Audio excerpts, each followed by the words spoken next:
Hey, I'm Canadian rocker Tommy Gunn, and you got more Joe Tilley sports coming up.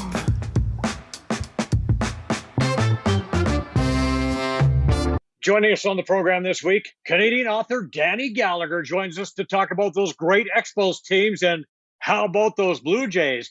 And Ken Crosina drops by to talk about what's been an absolutely astounding, incredible couple of weeks in Canadian tennis.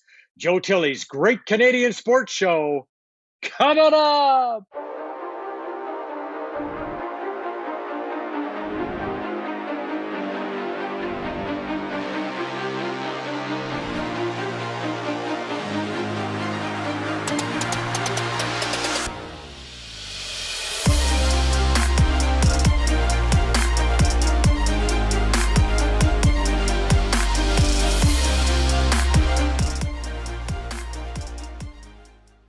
Welcome to the program. Our special guest today hails from Toronto. He played tennis at Florida State University. He was a former finalist at the National Championships, was ranked top 5 in Canada, was a top-ranked doubles player. He is former director of the Campus Tennis Center, MC for the Rogers Cup, tennis analyst for TSN, and he is currently the director of tennis at the Mayfair clubs. Ladies and gentlemen, Ken Crosina. Welcome to the program, Ken. Long time no see, my friend. We go way back to the days at the Oshawa Racket Club, and my wife Penny Clary used to teach aerobics there. Did you ever take some of her high-impact aerobic classes, Ken? Unfortunately, I have to tell the truth and say that yes, I have. And she may tell you that I was not so coordinated looking into a mirror and trying to follow the step classes that were the rage, all the rage back then. The Reebok step, I think it was. I wasn't very good at it, but I tried. That's right. I tried my best, so it was good. Yeah. The good old days, my friend. It's good. We had lots of great people working there, if I recall. Good staff and a lot of fun back then. Yeah, it was a great club. It was kind of a little hidden gem in the south part of Oshawa. For tennis, there was 5 outdoor courts and 4 indoor courts, all kinds of squash courts and racquetball courts. Racquetball was big back then. We had the fitness studios and weight training and all that good stuff. But the most important part back then was it was a good social club. Everybody liked to kind of hang around and socialize and get caught up on what was going on. And Oshawa's a little different town now. No more big GM plant there. They're trying to bring it back, but it's more of a college town now with the University of Ontario there and Durham College. So it's changed a little bit, but I'm still ready to try the Reebok step. If you can find somebody up for teaching a class, I'm ready to give it a whirl.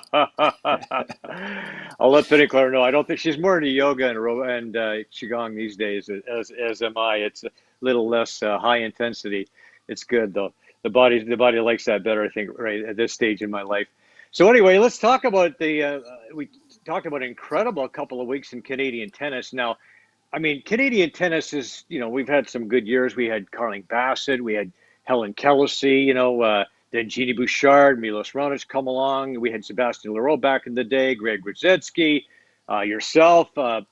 Daniel Nestor has done well on the doubles side, but never have we seen the kind of success that we've had over the last couple of years. And I know that Leila Fernandez said it's a maple syrup, but I think maybe it's a maple syrup, but has a little bit more than that, I think, is involved here. Absolutely. And it's funny, when I was watching your show a few weeks back and I saw the intro, I saw the tennis rackets in the intro, and it really made me feel good because, for a guy that's played this game for 51 years in Ontario and across Canada, and I went to school down in Florida, tennis has always kind of been on the back burner, and people never really watched it, and people didn't really play it. And I can remember in high school, I got called names because I was a tennis player and not a football player or not a soccer player or a track star, although I was fairly quick, but stopped doing track in high school. And now tennis is huge, and it's front page news. It's, first thing you're talking about on sports talk shows or on television sports shows. They're coming with tennis right off the bat, and a lot of that has to do with the growth of tennis in the game and in the world. But here in Canada, it certainly has to do with how well Canadians have done on tour. And a great question is, why is that happening? A little bit is happening because of the Daniel Nestor, who you mentioned, and Grant Connell. They were both young Canadians that went on to be number 1 in the world in doubles. So we as Canadians started to believe that we could be great players as well. So that kind of helped. And then Milos Raonic and Genie Bouchard and Vasek Pospisil, they really helped kind of bring things along. But still, it was almost intermittent. You know, Milos would have a couple of good tournaments and have a good run, but then if he didn't do well in the tournament, then the media and the tennis spotlight would kind of fade because the Canadian had fallen off in the tournament in the earlier rounds.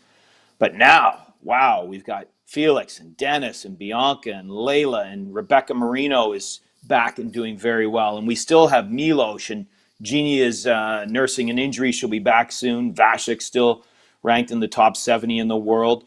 So we've got those names that you just see, and they're becoming everyday names. They're showing up on pages that aren't just sports anymore. So that's, for me, as a young Canadian that's been in the game forever, I love that. I love to see that. Well, it has been a kind of gradual growth, but it just seems like in the last couple of years we've really been able to step up to that next level. I know we did have you mentioned Connell. I forgot about him as well, but him and Nasser, how they did when they won Grand Slams, no small feat. But this is the first time that our singles players have reached that zenith, right? And it started with Bianca, obviously in 2019. She was the first Canadian to capture that the gold medal at a major. What do you think was the difference between what we saw from Bianca to what we'd seen before? Like the close but not quite there. Yeah, it's a great question. And, I do want to mention Grant Connell because I have a winning record against him. So maybe that's why I wanted to throw his name in there, Joe. So I always like to remind people that he was number one in the world because at the time I was number one in the country and he went on to be number one in the world and I went on to be number 3 in my own house. So, we were close. We were close for a while and then he took it away. Back in 2007, Tennis Canada developed training centers, national training centers, one in Toronto, one in Montreal. The one in Montreal was a little bit more kind of fine-tuned with better coaching system in place, better fitness system in place. And what they started to do was they started to grab the best players from each program around the country, and they sent those players to Montreal where the kids would live together, the kids would train together, the kids would do schooling together, fitness together. They were really eating and breathing tennis together, and it made a huge difference. Bianca was part of that program. Felix was part of that program. Layla at different times was part of the program. And what it did for the kids in the program was it just gave them a better sense of belonging, a better sense of competition. Because typically, and I'll use Mayfair as an example, we'll have a high performance program that has 24 to 32 kids in it, but there might be 3 or 4 really elite players that are in that program, high level ranked national athletes. So what Tennis Canada did was they put all these high level ranked athletes that were interested in joining the National Training Center all in one place. And you know what that does? You see it in hockey, right? The better players you can put on a hockey team, the better all those players get. We're seeing it right now with the Toronto Blue Jays. As each Toronto Blue Jay starts doing better things, the other guys, it kind of spurs them on to do great things as well. And it's made a huge difference to the development of tennis in this country. And lucky for us, the fans, we get to see it now on the main stage of the WTA and ATP tours. It's like the Homer jacket. You need a Homer jacket for tennis. But you're seeing it at the grassroots level. What has happened? What have you noticed happening over the last couple of years? Is registration in tennis up? Is the competition level up? Tell us what's happening. Well, a couple things are happening. Number one, when Milos started to really do well and Jeannie started to really do well, they both reached the semifinals of Wimbledon back in 2014. We saw tennis start to have a rebirth or a resurgence, so to speak. More people wanted to sign their kids up. More people wanted to kind of come back to the game that had played it in high school. And then they were like, oh, I'm going to give this a try. I'll go back to tennis. So we really saw an influx of more people playing the game. And as a coach and as a person, a lover of the sport of tennis, what I started to see was you would ask young players, who's your favorite player? And instead of it being Andy Roddick or Serena Williams or Roger Federer or whoever it might be, young Canadians started saying Genie Bouchard and Milos Raonic. And for me, it was just like, wow, I never thought I'd see that happen. So we saw that, and then what happened was when Bianca had her great finish by winning the championship at the U.S. Open, we really saw people jump into the sport like we've never seen before, and representation, registration for young people went up. I can talk at Mayfair clubs. It went up 36% almost immediately. It was like, here's your trophy, Bianca, and everybody ran out to tennis clubs to sign up for tennis. It was like nothing that we'd ever seen. And we're going to see more of that now with Dennis and Felix and Layla, getting to the finals at such a young age, and the poise that she has. That can only help the sport of tennis grow in this country.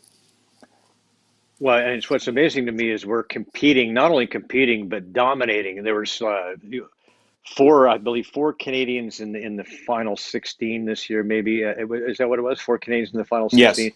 There were zero and zero Americans in the final 8 on either side. And now we're a country where, which just kind of feels good sometimes. I can't have to admit, but we're a country that, we can't just go out and play tennis for a lot of the year. And there's parts of this country where, for a great number of months, we're unable to go outside and knock the ball around. So we're at a bit of a disadvantage in some ways that way. But, we have now become a tennis powerhouse, which is phenomenal. And could you have envisioned that 15 years ago? Well, I don't know if your camera will pick it up, but right here I've got a few stitches. My next door neighbor growing up was Brian Marchment. True story. And Brian and I played a lot of ball hockey together. We had a lot of tussles together, and I lost a lot of fights to Brian Marchment, as you've seen over the years from his NHL career. So for me, as a young Canadian playing tennis at a young age, I was entrenched in the Marchment family of hockey and fisticuffs, so to speak. So I never saw this coming. I really didn't see it coming, and it's now here to stay, and it's mainstream, and it's going to be here for a long time. I mean, during the matches at the U.S. Open in 2019 and again this year in 2021, I've heard from so many people, so many tennis players and friends of mine in tennis from the U.S. and from Canada, but so many Canadian people, young Canadian people that I'd gone to school with, young Canadian people that are much younger than me, just texting me saying, can Layla do this? Can Bianca fight this off? How well is Dennis? Who's better, Dennis or Felix? We never heard that. I mean, John McEnroe on ESPN telecast said, hey, Canada, you're supposed to be good at hockey. Stick to hockey and get away from tennis. You're embarrassing us Americans down here. And he's right. Canada, we've been known as the cold weather sports country. We've had our skiers, we've had our hockey players. We've never had this much depth and this much success in tennis. And, we're getting calls. I'm getting calls, I would say weekly, but maybe it's better to say maybe every couple weeks, from people in the States looking to come to Canada to train. I mean, I had Carling Bassett on a show that I did this past weekend, and Carling and I used to go down to Nick Bollettieri's in Sarasota as youngsters to train for tennis. And now we have Americans calling us in Canada saying, hey, what are you guys doing up there? Could I send my son or daughter up for a couple of weeks to train in one of your academies? We think it'll make a big difference. Who coached such and such? Who coached Milos? Oh, it was Casey Curtis at a young age. Where's Casey Curtis coaching? We'd like our son and daughter to come up and learn how to serve like Milos served. I mean, that's never happened before. Maybe for hockey, but never for tennis. So it's nice to see for sure.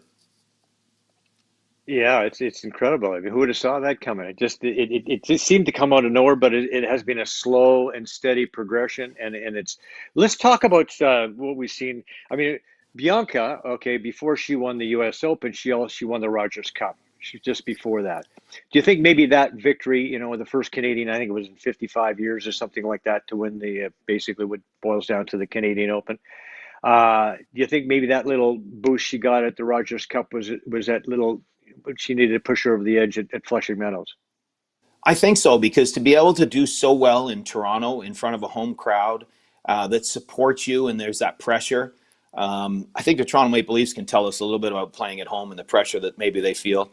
So, Bianca certainly felt that pressure playing there. But a quick story for you, Joe. She did a commercial here at Mayfair West, I want to say maybe 2 months before, which was the Rogers Cup. We can call it the Canadian Open because the sponsors have changed and it's easier to follow. She did a Mm-hmm. commercial here, and I Mm-hmm. kind of hung out with her a little bit that day. She was, she'd already won at Indian Wells. She'd already had some success. Her ranking was moving up. There was a lot of talk about her. And at the end of the day, when she did her commercial, I said to her, I said, "Hey, just so you know, I'm the master of ceremonies. I do all the in-stadium announcing for the Canadian Open."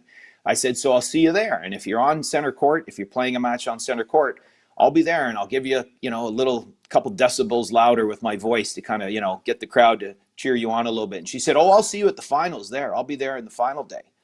And she kind of walked away. And I remember thinking to myself, what other Canadian player has ever said, "Yeah, I'll be there. I'll be in the finals. I'll see you in the finals." And I thought to myself, you know, I would think it was cocky. I would think it's this or that. Like, I wasn't sure what to think of it. And then I thought, you know what? We're developing a little bit of American, a little bit of self-belief. And I was so impressed to see her, say that and see her do that. So then when she was there on the final Sunday, I was just so impressed by her poise. And when unfortunately Serena in that match in 2019 had a default due to a back injury, I went right over, and I'll tweet the picture out later. I went right over and I shook Bianca's hand while she was sitting in the chair, and I gave her a big smile and I said, "You told me you were going to see me today and you were going to win the Canadian Open." And she said, "I remember that." And I remember thinking, there's no way she's winning the Canadian Open. It's just there's too much pressure. But she handled it, and she handled it well. And then you're right. That gave her that. I think that match gave her that poise to play the finals. Firstly, to get to the finals, but then to play the finals of the U.S. Open against Serena Williams in a very pro Serena, pro American crowd. They wanted to see Serena win another slam. They wanted to see Serena break Margaret Court's record. And, Bianca has said afterwards that the noise was deafening, and at times she just wanted to cover her ears so that she couldn't hear the chants and how loud that crowd was.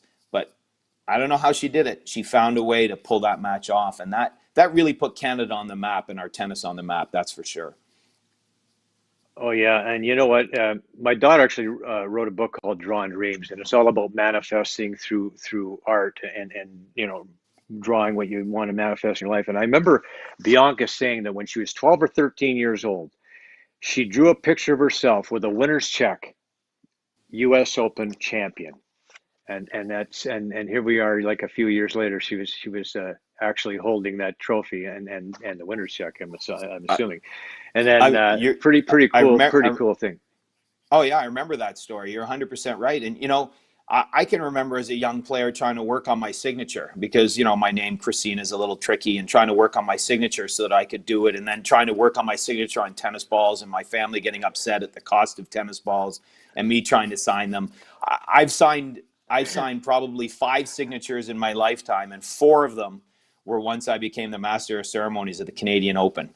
One of them I signed as a player, and it was from a young little ball girl out in Vancouver when I was like 17 or 18 years old.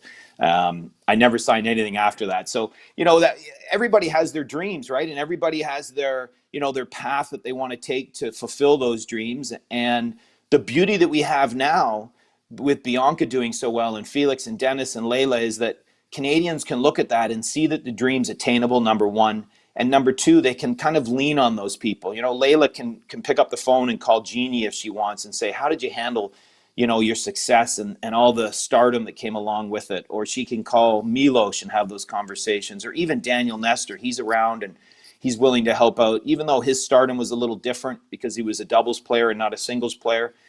It's just going to give our young Canadian players some more comfort in being able to talk to another Canadian about how they handled it.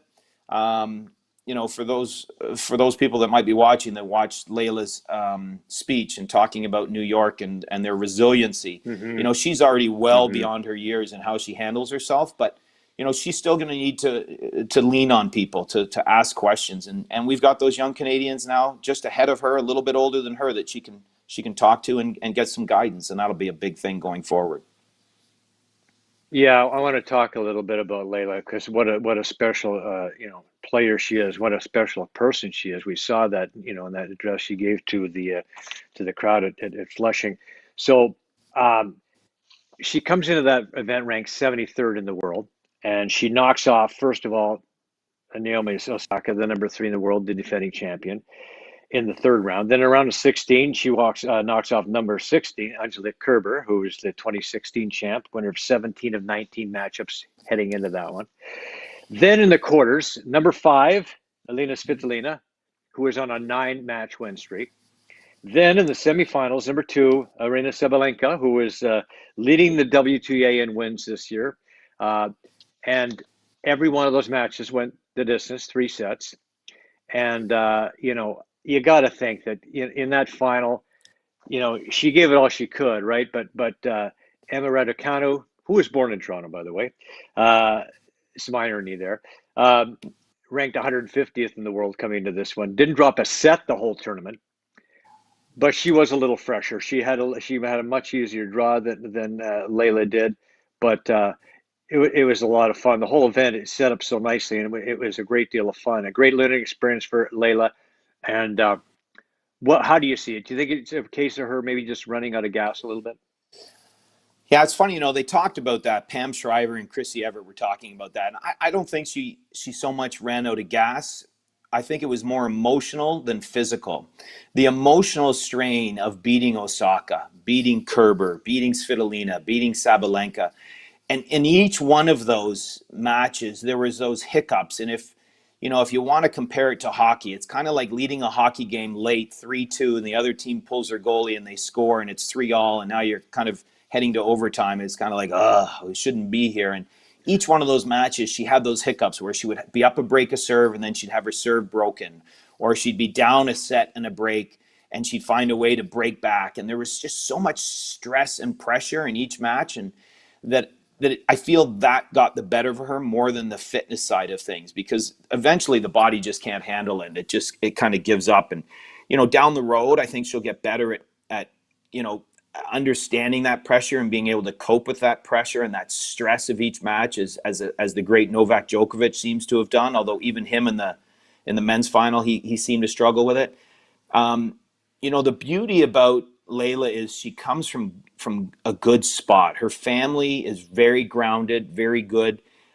If you can watch some of the highlights from the tennis, it's late in the match when she's trying to battle back and hold serve or break serve in the 5-3, 5-4 range in the second set. And her sister stands up in the box and they're cheering and yelling, and her sister goes, "Smile, smile." And she's telling Layla to enjoy the moment. And part of that is you watch it and you're like, wow, she can't smile. She's super stressed right now. But I think part of that is just the family saying, enjoy this moment, engulf this moment, and don't let the moment kind of beat you up. And, there was the medical timeout, and there was all that kind of stuff. But, real quick story for you, Joe, I came back into the office after her semifinal win over Sabalenka. And our fellow here, Josh Wiseman, that runs all our tournaments, he says, I found the greatest email. So back in 2010, Layla's family emailed us and basically said, we played a tournament there 6-7 months ago. We had so much fun. We'd like to enter both of our daughters, and it was Layla and her sister, in the under-9 tournament you're holding, which was crazy. And we just wondered if you have space for us and what type of ball the kids will be using. And Josh responded, and they responded. It was kind of a little back and forth. And Josh said to me, he goes, it's funny, you never know how great these young players are going to be. He says, all I remember is Layla's entire family smiled and were happy and so polite the whole weekend. And for those people that have ever played in a tennis tournament, nobody's polite in a tennis tournament. Nobody's nice. It's like cutthroat, even under 9. Everybody wants to crush you like a grape. So to hear those stories that they started out so nice, they're still grounded and so nice. And I think it only means good things for Layla moving forward, that she's just going to have great success, and that her family's going to keep her feet on the ground and, make good choices for Layla. And that's really the most important part moving forward for these young professional athletes. I saw the interview that Mark Masters did with Layla's dad, and that was just amazing. You saw the address to the crowd in New York, and how incredibly gracious she was, and heartfelt, and her dad talking about the fact that both of Layla's parents are immigrants that came to Canada, and started a life here in Canada, and they're just so grateful to be Canadian, so happy to be Canadian, and just that whole everything about that just made me think, this is why I am so proud to be Canadian. This is what makes me so proud to be Canadian. This is what it's all about. It's I, incredible. Like, this is a real gift, right? I couldn't agree more. And, it just shows you what sport can do. And how we've missed sport through the last 2 years of the pandemic, and the horrible things that has done to the world. But that as sport starts to come back, even I'm not a Mets fan and a Yankees fan. I'm a Homer fan. I'm a Toronto guy. You watch the Mets and the Yankees playing, and what that meant to the city of New York to kind of, tell the world, sport is back, and we're back, we're alive, and we're resilient from 9/11. We're resilient from the pandemic. We want to start to kind of get things back to normal. And it's horrible what everybody has been through, but sport will unite. And you talk about Felix, or Layla's father.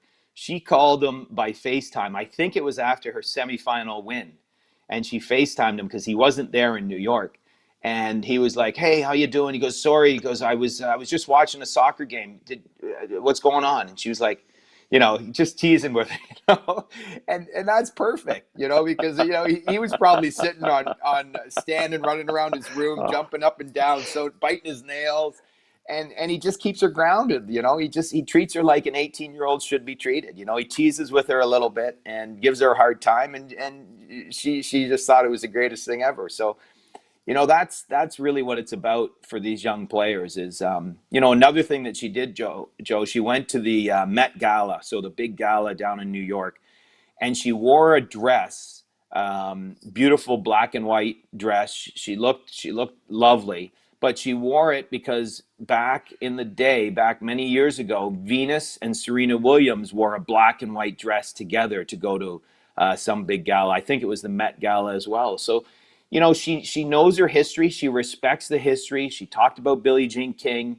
She made the speech about 9/11. So for a young woman who just turned 19 during the tournament, wow. I'm totally impressed with her respect of history, her respect of people, and her respect of the sport of tennis. So it can only mean good things for her, and in turn, that means great things for Canada. right. And this, and so who wins the next slam between Bianca and Layla? Who wins the next Oh, slam I, first? I think you have to go with Layla at this point in time. Don't tell Bianca I said that, because she and I have had some special handshake moments. But I think right now there's just a little bit more upside to Layla when it comes to confidence. And as we all know in sports, you talk about hockey players squeezing the stick too tight and trying to push for that goal a little bit too much. I think that Layla just has the confidence that she needs. Certainly is feeling, just a little bit more that she belongs right now. I think Bianca has lost her way a little bit when it comes to confidence.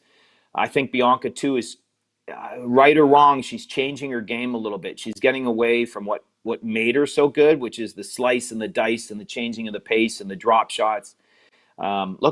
You saw Layla's drop shot. If you watched that U.S. Open, she is one of the best backhand drop shots I've seen. It's so well disguised; it comes out of nowhere. So, putting me on the spot, I'm going with Layla Fernandez, and I hope I'm right, but I'm hope that I don't hear from Bianca later today at the same time. So, we'll see how that goes. You know what? If they split the next four Grand Slams, I'll be okay with that. Yeah, me too. The beauty of the women's game right Yeah. now, the beauty of the women's game, and we're starting to see it now in the men's. You're starting to see it now as on the men's side, is the beauty on the women's game, and the men is right there too. Is that anybody can win. If you're ranked in the top 100 in the world, you can win a slam, you can win a Masters 1000 tournament, you can win an ATP or WTA 500 level event. Those events that are kind of the next tier down, anybody can win them, and that only makes the sport better. We've gone through those years in baseball where the Yankees, without just keep spending, and they're guaranteed to win. But in tennis right now, it's anybody's game. Medvedev could win. Felix might bust through. Dennis might bust through on the men's side. Dominic Thiem will be coming back. Does Federer have it in him when he comes back from the knee injury? And Nadal is still kicking around with a huge forehand. And The same thing goes on the women's tour. Yes, Layla had a phenomenal U.S. Open and beat all those great players and those high-ranked players that you spoke of. But there's lots of Laylas out there. Unfortunately for us as Canadians, there's lots more out there that might come along as well and take a slam or take a big level tournament. Yeah, the tennis is really, really competitive right now, and more so on the men's side than it has been. It's nice to see Medvedev break through, who was the guy who beat Felix, so Felix lost to the eventual champion in the semifinals. And I just want to touch on that briefly, the fact that, Felix had such a phenomenal tournament. And of course, Shapovalov had a good tournament as well. And, those two guys are up and coming. I'll put you on the spot again. Who wins the first slam between those two? Wow, a lot of people will say Felix, and a lot of people in Canada will say that Felix is the better player, has more of an upside to him than Dennis does. The reason I'm going to say Dennis is because Dennis has a little bit more fire in the belly and can kind of just have those flashes of brilliance where, you go off like Lindor the other day and hit 3 home runs in a game. Dennis could go back to back to back 3, 4, 5 matches in a row, which is what it's going to take to kind of go deep and win a slam. You've got to win 7. I think Dennis has that style where he can get hot. He has a little bit more versatility. He's a little bit stronger around the net. So even though Felix is ranked 11th and Dennis is 12, he's one behind him right now. I think Dennis can be the first one to win a slam over top of Felix. But it could be either one of them, really. They're that close. And they're so good, Joe, that it might be the two of them playing against each other in the finals of a slam one day. And at that point, I'm going to retire from the game of tennis and I'm going to start playing pickleball because I don't think it'll get any better than that. You will have lived your dream, baby. That was good. Listen, I want to thank you for being on the show today. It was tremendous, Ken, to catch up with you. And again, Shapovalov's been to the Wimbledon semifinals, and Felix has been to the U.S. Open semifinals. Canada is right there knocking on the door. It's going to happen again real soon, and don't be surprised when it does because we're doing things right. It's the maple syrup. It is the maple syrup, and I'm going to tell you too. We also own the number 1 ranked junior player or college player in the USA in NCAA, Liam Draxel, number 1 NCAA player. So Canada's on the world stage, and we're here to stay, baby. Go tennis, go! Nice. Where's Liam from, and where's he playing? He's from Toronto, just north of Toronto, and he plays at Kentucky. His father was a player, Brian Draxel, kicked my butt around the court a few times. He's a couple years younger than me. But Liam is a player. Look for him. You're going to see great things. He's a dynamo. He can hit the ball. And he had a great season at Kentucky, and he's going to play down there for another year or two. And then I think you'll see him full-time on the ATP Tour. Right. And Ken, with all those years of scrapping with the Marchments and everything else and getting toughening yourself up, if I'm playing Ken Crosina, I don't want to drop that racket and wristbands real soon and go at it with Ken Crosina. Watch it. Mind your P's and Q's in the tennis court, ladies and gentlemen. You got it. I can drop the gloves quick, and I'll swear to you in a heartbeat. All right, buddy. Listen, as a guest on the Joe Tilley's Great Canadian Sports Show, we've got some great Italian threads for you from Classic Imports, and so we're going to hook you up with that, Ken. And thanks again for being on the show. And we'll do this again next tournament when Canadians make a run. I'm love to do it. I'm a fan of the show, and good to see you, Joe. It's a pleasure. We'll hit the golf course one day too, maybe. All right, that's good, man. I'm all about that. See you soon.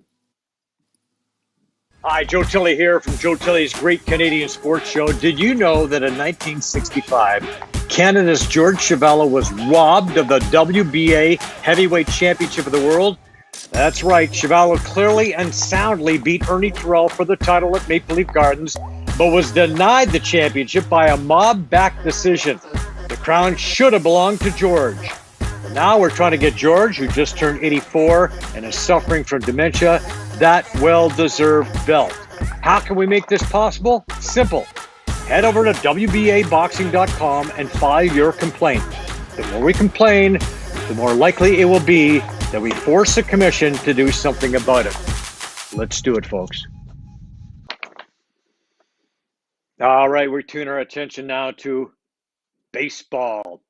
This gentleman grew up in Renfrew, Ontario, 5 decades as a sports writer, former Expos beat writer, covered the Blue Jays, Montreal Daily News, regular there. He worked for the Ottawa Sun. He worked for the Globe and Mail. He is the author of 10 books, 7 of them on the Montreal Expos. The latest is Always Remembered, New Revelations and Old Tales about those fabulous Expos. Ladies and gentlemen, Danny Gallagher. Welcome to the show, Danny. Look at Joe. Thanks a million for having me on the show. I just finished reading the book last night, cramming for the exam. You know how you do things. The last minute, I'm the last minute guy. Great book.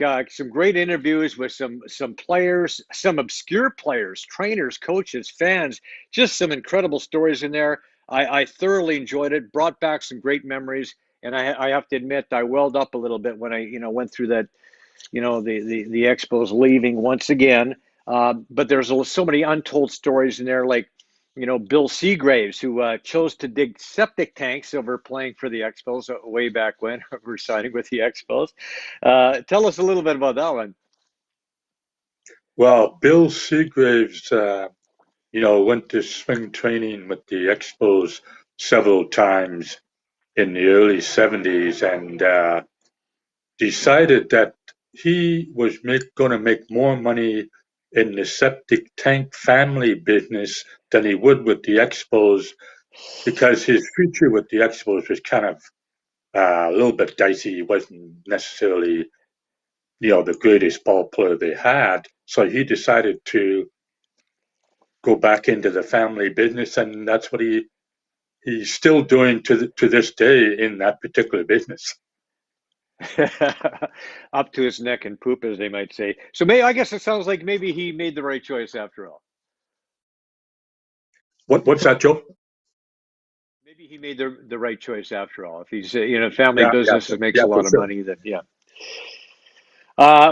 Another guy I want to talk to you a little bit about is Coco LeBoy.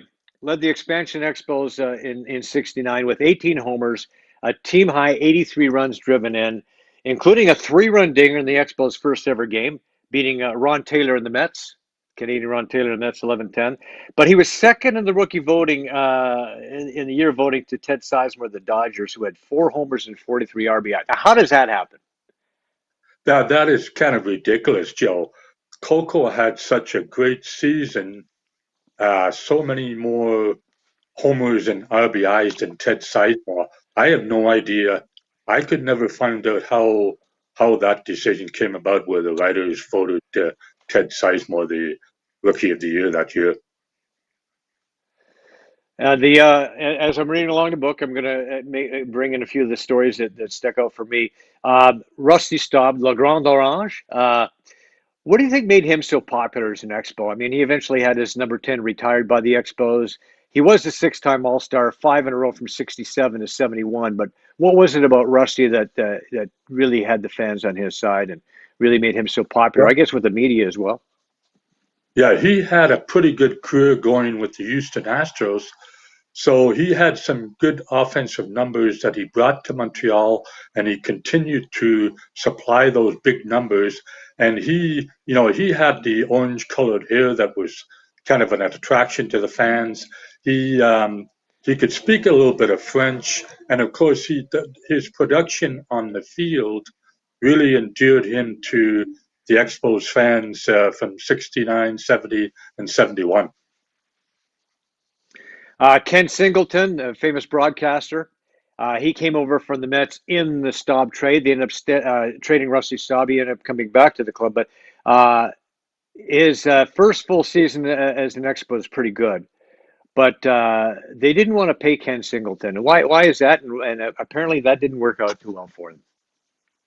Yeah, I could never understand that trade to Baltimore. He was putting up some pretty good numbers, and he kind of fell off a bit in '74, but he was still very, very young. And I had heard, just as you mentioned, that he would maybe getting a little bit expensive. I don't know. And then that was one of the reasons why they traded him to Baltimore. And that trade was really, really lopsided. They traded Mike Torres with Ken Singleton because they wanted to shore up their pitching with an established major league pitcher, and that was Dave McNally, and that turned out to be a disaster because McNally quit halfway through the '75 season, and in the meantime, for the next number of years, Ken Singleton turned his career into quite an adventure with the Baltimore Orioles, becoming one of the greatest players in Major League history.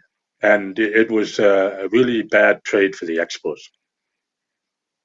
Was it a case of them being maybe a little bit cheap back in the early days and not wanting to spend the money, and they, as a result of that, they made some trades? Because I mean, as you mentioned, McNally didn't really want to be in Montreal, and kind of lost interest and wasn't very good once he got here. Yeah, they back in those days, there were, I guess, some players who didn't want to be, they didn't want to pay the players too much. And there's a story I think I mentioned in the book too, that Ken Singleton had there's a black guy who had married a white gal from Quebec, and the story goes that may have been one of the reasons why the Expos wanted to trade Ken Singleton is because of that. But if that was a reason, then it's not a very good reason, Joe. No. And when you think about it, this is Montreal, the first professional home of Jackie Robinson, right? So for Montreal, for Montreal management to have that kind of an attitude, that would not be copacetic, and that was the reason they traded Ken Singleton. No, it's unfortunate that the Expos wanted to do that and trade Ken Singleton. They're trading one of the best players to Baltimore for a guy who was established and getting up there in years, and Dave McNally, and didn't turn out to be a very good trade. Well, they made a few of those, and you touched on a lot of them. They had a chance to get Nolan Ryan from the Mets before his Hall of Fame even got started. Tell us a little bit about that. Would Nolan Ryan have looked good in an Expos uniform? Yeah, for sure. Nolan Ryan, in those early days with the Mets was really, coming on, and the Expos, for some reason passed on him. And, if they'd been able to get Nolan Ryan, he would have been part of that team for a number of years. It's kind of a head scratcher, Joe, for sure. When reading your book, I forgot, of course, I remember 81. I can't ever forget 81. I remember very, very clearly. But how close you were before that, like in 79, they actually had a slim lead over the Pirates back in September 24th. They had a slim lead, but then lost to the Bucks over the next couple of days. And Willie Pop Stargell was a killer, killed a lot of teams. And then, of course, Gary Carter got hurt. Pirates, of course, went on to win it all. But you remember those days. Tell us a little bit about what happened to the Expos over that little stretch there. Yeah, from 1969 to 78, they had finished out of the playoffs and never had a 500 record. So 1979 came along. They put together a dream team, but they finally put it together. The farm system of products, great players, really came together in 79, and they produced a record of 95 and 65, Joe. And still, it wasn't good enough to make the playoffs, but they sure put a exclamation mark on the Montreal season by at least coming really, really close. And it was a kind of a heartbreaker not to make the playoffs. Yeah, Pirates went on. All the Weir family went on to win it all back in 79, and that close. It's kind of reminded me of the Blue Jays back in 85 when they got so close, and they were 3-1 up on the Royals. But before that, they gave Detroit a run, and before that they gave Baltimore a bit of a run. They were just close, until they finally made it. And then the following year, of course, they actually led the Phillies on the next to last game of the season, but the Phillies rallied.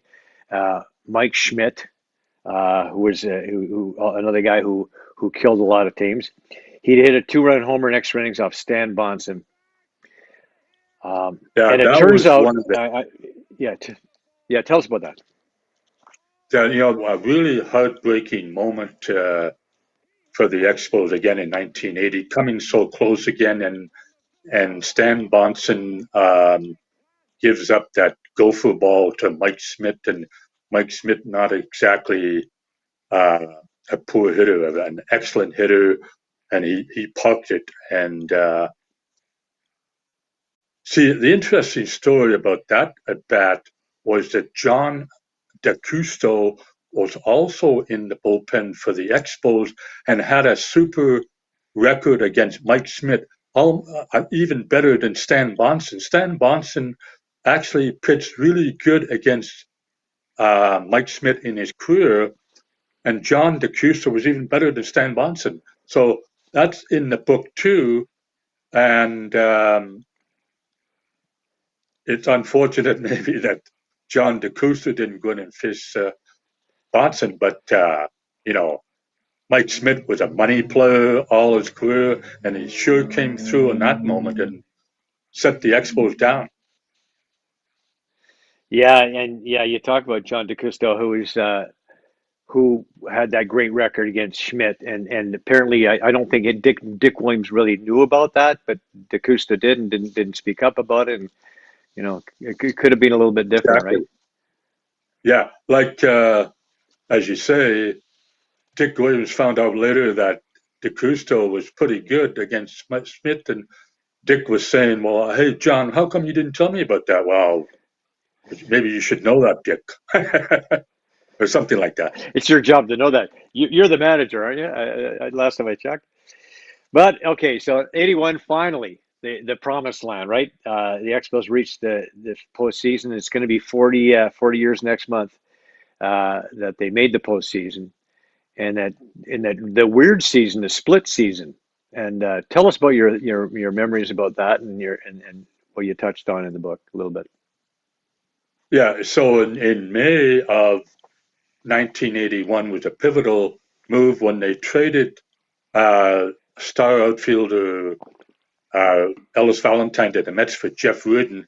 Now, Ellis had a, a checkered career with the Expos, a lot of potential, but a lot of problems with drugs and an attitude that he didn't really want to practice with the Expos. He didn't want to put much time into being on the field before the game started. And they finally just get fed up with Ellis Valentine and traded him. And Jeff Rudin became one of the best relievers in Expos history. And then the trade, or excuse me, the strike came, and then they finally got back on the field. And then late early September, they fired Dick Williams and brought in Jim Fanning, who had no experience until going back many years as a minor league manager. It was kind of dumbfounding, but Jim Fanning was the manager who finally got the Expos into the playoffs, and they clinched with a regular season win against the Mets, and finally they were in the playoffs. But Dick Williams had a lot of respect, but John McHale, I guess, would get fed up with Dick Williams too after a number of years, and made a pretty brash decision to bring in Jim Fanning, but it did work out. And, finally they get into the playoffs and they beat the Phillies 3-2 in the best of five, went to a best of five, the fifth game at the Dodgers, and came so close and losing out on Blue Monday in 1981. Yeah, Steve Rogers in relief to pitch to Rick Monday, and it was just it's just the way it worked out, right? But you look at that team, and Steve Rogers, Gary Carter, the Kid, the Hawk, Andre Dawson, the Rock, Tim Raines. The Expos could have, should have been a contender for years, but then of course there were a couple of other extenuating circumstances, and you talked about in the book. There's the drug use and the iffy trades. Yeah, Tim Raines, he talked about admitting after that he had a serious cocaine problem. He would eventually get sober, and let's talk about the turnaround by The Rock. Going from a guy who used to use cocaine, he admitted between innings in the clubhouse, and to going to become a 7-time All-Star, National League batting champ, 2-time World Series winner, and of course a Hall of Famer. Let's talk about Tim a Yeah, little bit. 1981, he had a tremendous year, 70 stolen bases in a strike-shortened season. And Joe, if he had played the full, 162 games in 1981, he would have stolen over 100 bases. And then he came back in 82. After the 81 season, he got went back home to Florida, and that's when he got messed up doing drugs, and he continued that pattern through most of the 1982 season. And he still had a half decent year, but his head and body were mixed up with drugs, and just didn't have like the best season that he should have. And eventually he got it all sorted out, and he got off the drugs and produced a fantastic career with the Expos, and then later with the White Sox and the Yankees. So he finally turned it around and You know, get into the Hall of Fame. yeah, go. Yeah, for sure. I was just gonna say that. If it's like, it is a good story because it tells us, personally, as somebody who's gone through had addiction problems myself, I know it is possible to turn things around. I know he went into rehab. His life changed, and ended up playing 23 seasons in Major League Baseball. Still 808 bases, fourth in the all-time list, and just a great, really a pillar, a great player, a great example, and a guy who helped a lot of young players, and good on him. I want to talk a little bit about Gary Carter, the Kid. Now, some called him Camera because of the fact that he never met one he didn't like, but he also, he was legit. When you saw Gary Carter smiling, it's from what I read in your book, it's pretty genuine. He's just generally a pretty happy guy. Yeah, for sure. He was down to earth and genuine, as you say, and there's nothing really fake about him.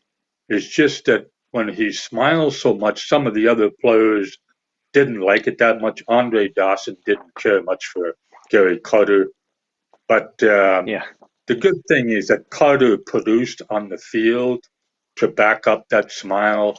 He was a great catcher with one of the dirtiest positions in baseball behind home plate, and he put together a great career. The only problem with Gary Carter was that he wanted the big contract, and Charles Brompton, the majority owner, decided to give him that contract. But after the 1984 season, he instructed general manager Murray Cook to trade Gary Carter because he just didn't want to be stuck with that big contract, which didn't expire until the end of the 1989 season. Well, another case of being cheap and making a trade because you want to save a few bucks, and in the long term health of the franchise, it probably turned out to be not a really good idea.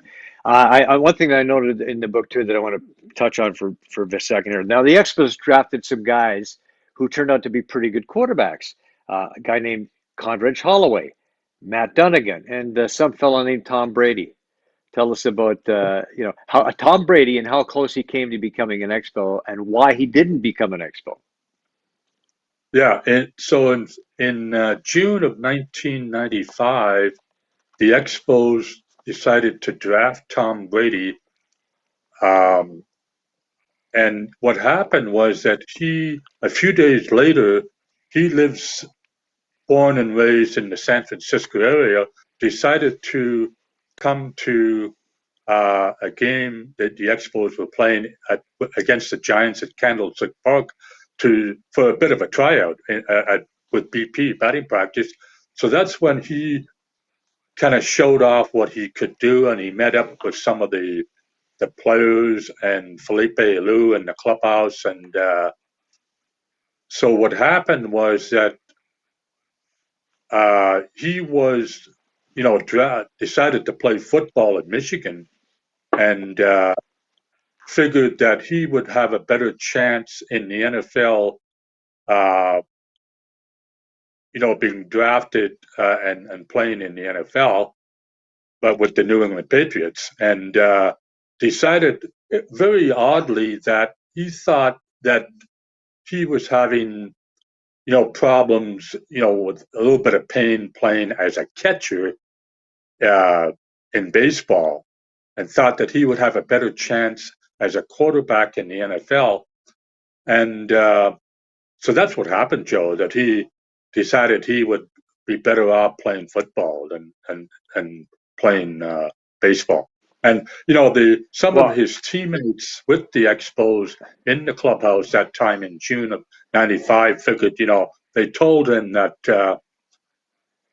in the early days of the minor leagues, he wouldn't make very much money in the minor leagues, and it may take him a while before he would get to the majors. And they actually suggested to him that he should stay with football. Right, and go to Michigan, where you can be a star and maybe get. But it's crazy when you think a guy doesn't want to play baseball because it beats up his body too bad. Instead, I'm going to be a quarterback in the NFL. That doesn't make sense to me, but that was his logic at the time, right? Yeah. Now he But probably let's do the yeah.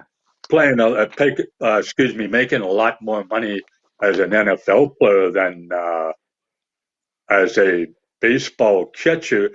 Kevin Malone, the general manager of the Expos at the time, thought that Brady could be a first-line catcher with the Expos, but you never know how a guy might pan out. And it turned out that Right. Brady was better off, had such a great career. And of course, he's still playing with Tampa Bay, having a great career. I know. Go figure. So now, and the thing is too, is who knows that Brady's going to be the kind of quarterback he is, because at Michigan he wasn't highly rated. He wasn't considered to be the kind of game breaking quarterback that he turned out to be, and he just I think part of him is the attitude that he had. He was going to be successful probably no matter what he did. He might have been a Hall of Fame catcher, who knows? But with his kind of ability and attitude and gamesmanship, it might have worked out for him in baseball as well.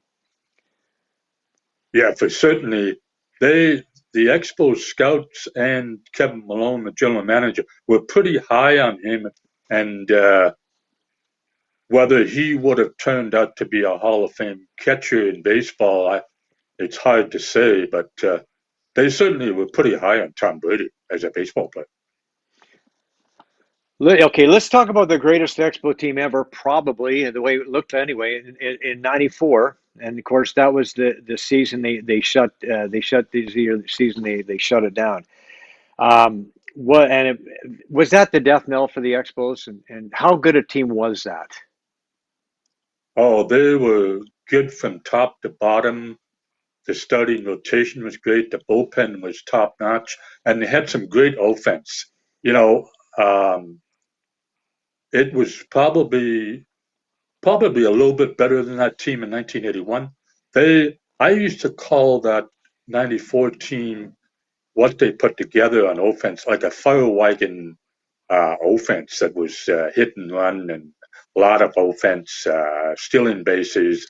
And, they had Larry Walker and Moises Alou and Marquise Grissom and Darren Fletcher behind the plate, Sean Berry at third, Will Cordero at short. They had some great offensive players, and that was the time when they needed to win because the payroll was really small, and they had an ownership group not owned by a big billionaire. It was owned by a bunch of small millionaires who didn't really have a lot of money, and when that season wasn't played, and the players went out on strike on August the 12th, and the season was canceled on September the 14th. That was a real tragedy for the Montreal Expos franchise. And what happened, Joe, in spring training in 1995, they ended up trading Ken Hill and Marquise Grissom and John Rutland and never offered a contract to Larry Walker. It was a real tragedy, and that was the beginning of the end of the Expos, Joe. I want to get back to that for a second, but first I want to talk a little bit about Larry Walker, just inducted into the Baseball Hall of Fame, second Canadian to be inducted in the Hall of Fame. He could have been a member of the Blue Jays at one point. Tell us about that. Well, that's right. In 1984 was a pivotal year for Larry Walker.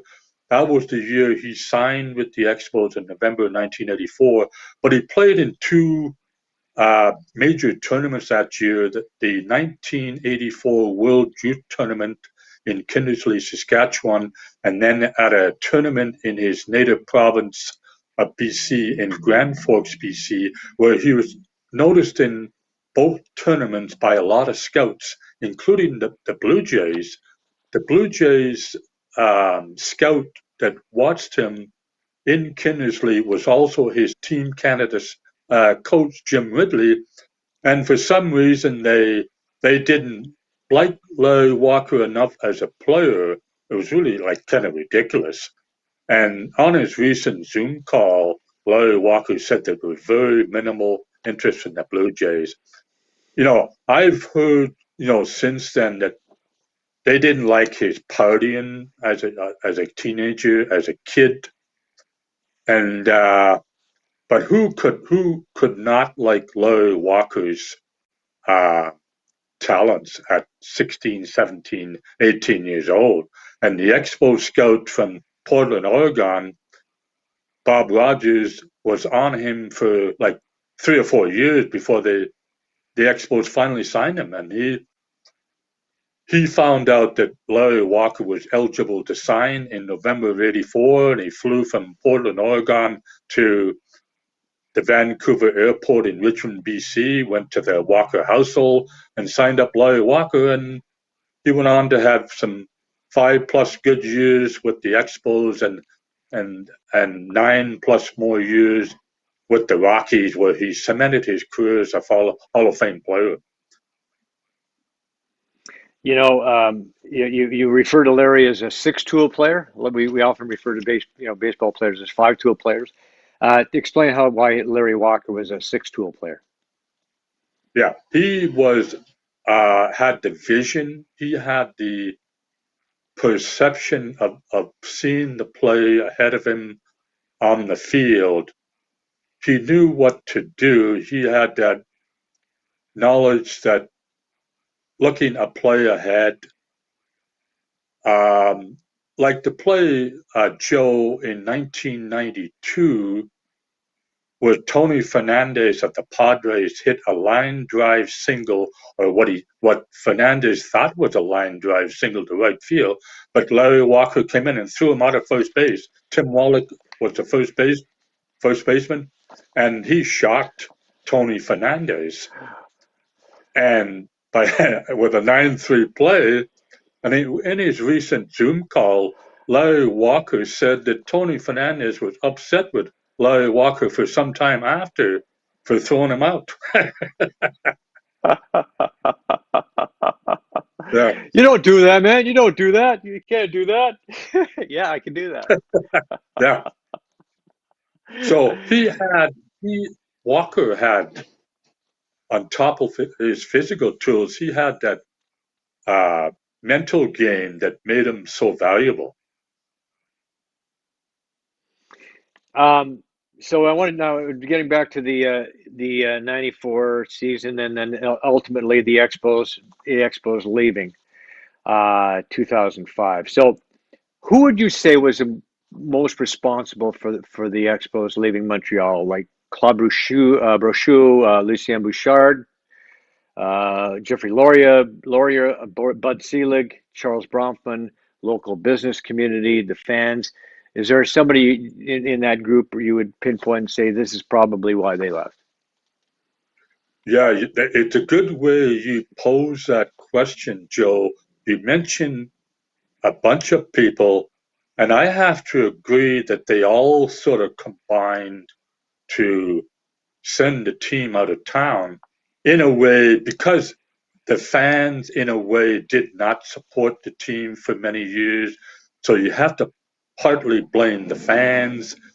Um, I try not to blame Claude Brochu too much because he personally didn't have a lot of money. He was the managing general partner of that consortium, and the consortium members didn't want to put up too much money on their own when they were asked to put up more money. And then you have Jeffrey Lawyer that people hated to this day. Uh, Bud Selig was the commissioner at that time. Um, so they all combined, and some of the fans say that Bud Selig and Major League Baseball didn't care that much about having a team in Montreal. So there was a number of people that contributed to the demise of the Expos, Joe. Is there any chance now that the Expos could return to Montreal? Do you believe that there's a chance, or do you believe that there's a good chance, I should say? I would say in a few years, I think the pandemic maybe has pushed things back to the back burner a little bit. But I think either through expansion or relocation of Tampa Bay or even Miami, um, two teams that are not doing very good in Florida financially or at the gate. But the experiment that they want to talk about with sharing Tampa Bay with Montreal starting in 2027, it's a long time away. And even that idea doesn't make any sense at all, sharing teams or games with Tampa Bay and Montreal. I think what's going to happen, Joe, is that Major League Baseball in a few years' time will give Tampa Bay the approval to sell 100% to the Montreal ownership group and that they will be in Montreal in a few years' time. Well, I sure hope so, man. I miss that team. I was a big Expos fan as a kid, and then the Blue Jays came to town and things. I like both teams. It was always great to cover both teams to enjoy watching them both play and man, my heart was broken in '81, like a lot of Canadians. Uh, but let's switch gears now to the other team you covered, the Toronto Blue Jays. What are your thoughts on this year's club? Boy, are they turning heads in the last few days, in the last couple of weeks. Uh, it looks like they are going to challenge for a wild card. It's a very exciting, talented team. With Vladdy Guerrero and Simeon and Teoscar Hernandez and Bo Bichette. And then one guy that I'm really happy who is coming to the forefront this year, who hasn't maybe done as much as he should have in the past, is Lourdes Gurriel. He's really put together quite a fantastic season. The other guys doing a little bit more than him, but I'm happy for Gurriel because he didn't do quite as much as he did in his first few years, and now he's turning it around, and he's helping to make that team. Boy, it's really really exciting. The team, uh, a chance for a dynasty in the next few years if they keep these guys together. Right, and Gurriel started this season slowly too. I mean, it was he wasn't doing a lot earlier on in the season, but man, you talk about turning it on. Mid-August, they went through a stretch where they were 4-9. 3 weeks ago, they were 9.5 games behind the Yankees. And now look where they are. They're leading the Yankees and the Red Sox. They're in the number one wild card spot.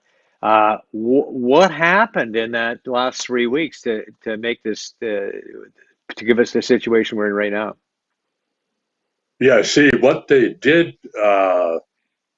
They get off to a pretty good start, and then they went into a lull. Even Guerrero went into a slump, and some of the other guys maybe slumped a bit too. But then they finally put it together again on offense, like they had been doing in spurts at the start of the year. And the bullpen is getting a little bit better, and the starting rotation is getting a little bit better.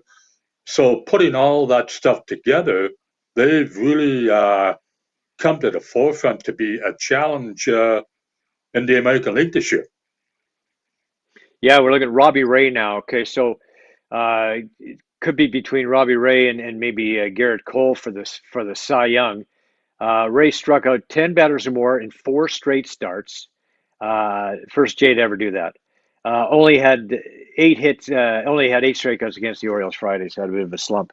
But this is a guy who's been incredible. I mean, where did this come from? Because last year at this time, he was considered to be one of like the worst pitchers in the majors.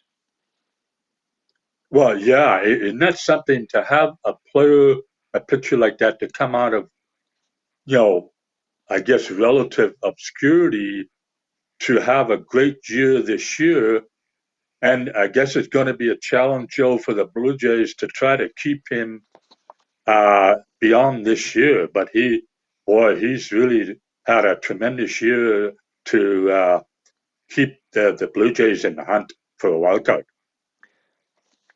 I'm thinking if they make the playoffs, they have to open the wallets, open the bank, and just get Robbie Ray signed, get Marcus Semien signed. I mean, these are 2 guys that people talk about them leaving as if it's like a foregone conclusion that they're going to. No, why? This is a big league market, and this is a big league team. Why not do everything you can to keep these guys, right? Exactly. They have the potential for a dynasty, and guys like Ray and Semien are looking at this club, a young, exciting club that could be contenders for a few years. So I don't think it's a foregone conclusion that they're going elsewhere. It's just that management and Rogers are going to have to pony up, I guess, for maybe 4 or 5 year deals to keep these guys. Yep, got to do it. You want to play with the big boys, you got to do it. Let's talk about Vlad. Can he win the MVP award? I mean, Ohtani pitches and hits, but Vlad might just win himself a triple crown. He now leads the majors in home runs. Yeah, and it's something, a chip off the old block with Vladdy Guerrero Sr. Hmm. and sort of so-so the first couple of years with the Blue Jays, but boy, he certainly turned it on this year. He's hitting balls in the strike zone compared to his father, who would get down to hit his feet and over his head.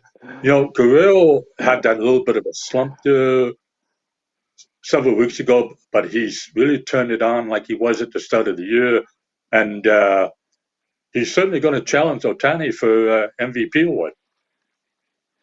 Yeah, and it's going to be a tough call, because you look at Ohtani and he's the guy who first guy my lifetime. I mean, Babe Ruth did it, right? But a guy who could win a Cy Young award and a potentially a home run title in the same year, at the same time. But Vlad is just such a machine out there. He's just a triple crown. It would be quite an accomplishment. We're talking like Ted Williams type of player, right? So yeah, it would be. I mean, I don't vote on this. I don't know if you do, Danny, but the people who do have a tough decision to make here, don't they? Yeah, like Guerrero, um, his potential. He's shown a lot of what he can do this year. The amazing power that he has to all field, even right field, Joe. He's pounding them into the right field seats, and he'll go to deep center. He'll go to deep left. Well, it's just, boy, there's his power is Yeah, something else, and he's got a great batting average too. right. Yeah, Triple Crown guy. So here's what I'm thinking too. For me, it comes down to this. Okay, Otani's special player, pitches and hits. Okay, great.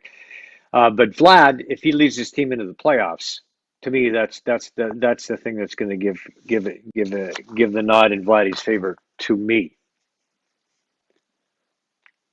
Yeah, I think that the MVP award uh, could tilt toward Guerrero because his playoff team is the Blue Jays are in the hunt for a wild card, and if they did make the playoffs, certainly it would help his chances for winning that trophy, or the MVP award and so on. Well, let's hope that he continues, and let's hope the Jays continue over the last few weeks here and get this thing wrapped up because can't wait to watch some playoff baseball back in Canada again. So anyway, thank you for being on the show, Danny. Once again, the book is called Always Remembered, New Revelations and Old Tales about those fabulous Expos. I suggest you pick one up, Danny. Thank you for being on the show. Love to do it again sometime. We will come back and talk about the Expos. Sorry, the Expos return, and maybe we'll talk about the Jays run to the World Series. Thank you, my Yeah, friend. look at Joe. I also have another Expos book out that's called Never Forgotten. And now, while I was waiting to come on the show with you, I was pounding out more chapters for another book down the road. But we'll keep in touch as to Oh, what I'm doing at the typewriter. we'll do that one too, my friend. We'll talk about that one. All right. Keep us posted. Thanks Thanks, again, Joe, Danny. for having me on the show. Thank you, sir.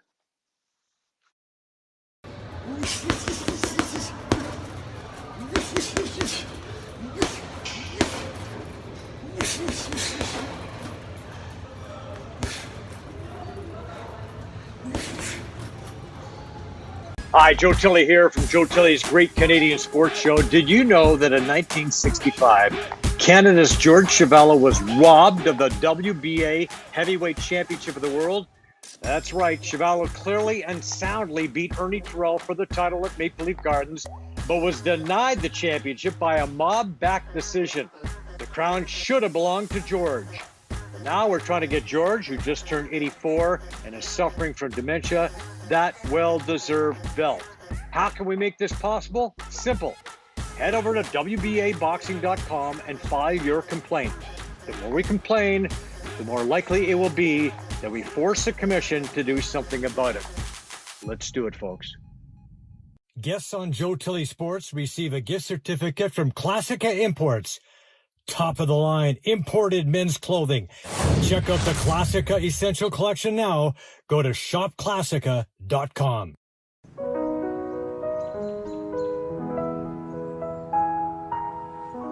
Slow play. It's a slippery slope. First you go looking for that lost ball, and then everything goes sideways. There are a lot of golfers on the course. Make certain of your point of entry, look quickly, and move on. Remember, we're here for a good time, not a long time. Find anything, Bob? Not yet. Addiction Rehab Toronto, Toronto's #1 alcohol and drug treatment center, saving lives, reuniting families. The only treatment center in the province to offer medical detox, treatment, sober living, and lifetime aftercare all in one place. Our unique and specialized programs are designed to equip our clients with the tools to successfully lead a life of dignity, respect, and purpose. Let us help save your life or your loved one's life. Call today for more information or to facilitate an intervention. 1-855-787-2424 or visit addictionrehabtoronto.ca. Joe Tilley Sports is brought to you by COSA, Central Ontario Standardbred Association, providing a united voice for harness horse people racing at Ontario tracks. Check out your benefits today at COSAOnline.com and check out COSA TV on Facebook and YouTube for all the latest harness news and live action updates. Live racing year-round. Go to HPIBet.com for all your wagering options. Become a member today, and your first bet is free. That's HPIBet.com.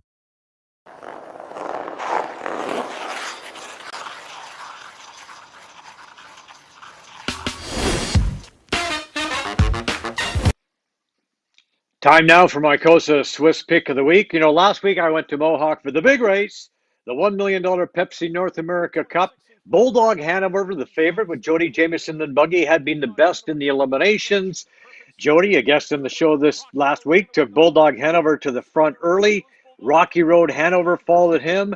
Perfect Sting, the other limb, made a charge at the three-quarter mark. Desperate Man, who got a terrific trip for Trevor Henry, was on the mission. Here's a call from Ken Middleton. In those strides, he's a Pepsi North America Cup winner, and he scores in 1:49.3. Desperate Man. Yes, and it was most of Arthur, Ontario in the winner's circle. Trevor Henry, the driver, trained by Kathy Chikeen, owned by Kathy and John Chikeen, and Nicole and Paul Davies. Desperate Man paid $17.20 to win. The 653 Triactor returned $203 on a $2 ticket. This week, I'm going to Tuesday night's seventh race at Mohawk, and I'll take Chris Christopherou and the number 8 horse Stonebridge Strong, coming off a strong finish and a victory last time out. I'm betting $5 win place, and I'm also going to take a $1 exacta box of 5, 7, and 8. My bankroll is now at $148. For all the racing updates, visit COSA TV on Instagram, Twitter, and Facebook. Go to hpibet.com for your wagering options, and check out the latest stake schedule. Well, the Argos give the Ticats a little bit of payback for that loss in Hamilton on Labor Day. DJ Foster had a lovely 40-yard touchdown run, and the Toronto defense was huge. The Cats thought they had tied it with about a minute to go, but they missed the extra point on a late touchdown, boing, off the upright. The Boat Guys held on to win at 17-16 as they improved to 3-2. The Argos and Rough Riders square off this week, a couple of 3-2 teams. The Cats get the 2-4 Stamps. The 5-1 Bombers are in Edmonton, and the Lions hook up with the Alouettes. Former Canadian boxing champ Colin Fraser passed away this past June. He was 80 years old. Colin was a Hall of Fame boxer and Canadian junior welterweight champion during the years 1967, 68, and 69. He finished his professional career with a record of 32 wins, 11 losses, with 15 knockouts. When Colin passed away on June 19th at his long-term care home, he left behind a treasure trove of very rare and valuable boxing memorabilia for his children, Kevin Colin Jr. and Kimberly Cheryl. Sadly, Fraser's boxing memorabilia was taken from his room at his long-term care facility at Cawthra Gardens in Mississauga. The family is now reaching out in an effort to get their beloved father's memorabilia back. His entire belongings were not given to the family as he received nothing from Chartwell or Cawthra Gardens. He had personal boxing items autographed by his friend George Chuvalo. Muhammad Ali also signed fight pick of Sonny Liston. Fraser boxed on the undercard of the March 29, 1966 World Heavyweight title fight between Chuvalo and Ali at the Gardens, yes. And anyone with any information regarding these stolen items, please contact the Peel Police, or you can call his daughter, Kim Cheryl Fraser, at 647-703-5474. Hockey Helps the Homeless is your chance to play with the pros for a great cause. Enter your team today. That's our charity of choice here on Joe Tilley's Great Canadian Sports Show. Enter your team today or visit as an individual at hockeyhelpsthehomeless.com. Suit up, skate, and score with some all-time NHL greats at various locations across the country. Feed the hungry, help them back on their feet, help keep young folks off the street. There are 14 tournaments nationwide. October 29th is the first stop in Waterloo. Then it's Calgary, York Region, Halifax, Vancouver, Winnipeg, Peel, Barrie, Saskatoon, Montreal, Durham Region, Bay Street, Edmonton, and London. This event has helped raise $2.5 million for those who really need it. Once again, it's hockeyhelpsthehomeless.com. And we close with a look at the folks who make this show possible. These are friends, trusted business associates, and all-around great people. I highly recommend them all. A reminder that the show is also available on Spotify, Breaker, Radio Public, Google Podcasts, and Pocket Cast, as well as the Spanglish Network and Zingo TV. Thanks once again to Ken Crosina and Danny Gallagher for being on the program. We really enjoyed the show, and thank you for watching.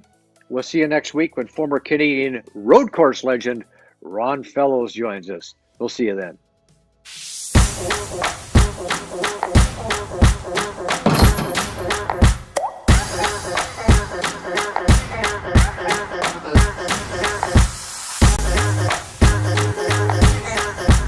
Brian Gribben Insurance Planning, helping you solidify your financial future. At BGIP, what we do that's unique in the marketplace is we show people how to spend and enjoy their money in their early years of retirement without the fear of running out. Also, we're able to do this without you having to change financial advisors. Please look us up at bgip.ca today. Let's book a 30-minute phone call to see how we can bring value to you and your family in your planning. Call Brian today for all your retirement needs. We did. 905-686-5678. Brought to you by MNP, a leading Canadian national accounting, tax, and business consulting firm. MNP proudly serves and responds to the needs of our clients in the private, public, and non-for-profit sectors. Through partner-led engagements, MNP provides a collaborative, cost-effective approach to doing business and personalized strategies to help people and organizations succeed across the country and around the world. With local offices in Oshawa, Toronto, Mississauga, Burlington, and more, our team is here to support you. Visit mnp.ca to learn more. Make your next getaway a spectacular one at this luxury cottage on Rice Lake near Bewdley from Verona Real Estate Group. Perfect for a large or extended family retreat, an ideal location for any corporate morale-boosting getaway, employee bonding session, a week here, and you're set. A beautiful, spacious building for up to 10 guests, featuring 5 bedrooms, 3.5 baths, state-of-the-art kitchen facilities, and more. Enjoy swimming, excellent fishing options, just an hour and a half from Toronto. Book for any and all seasons. Fully winterized, ice fishing, cross-country ski trails, and downhill skiing available nearby. Book today by calling Amir at 647-657-6571 or email amir@veronarealestategroup.com.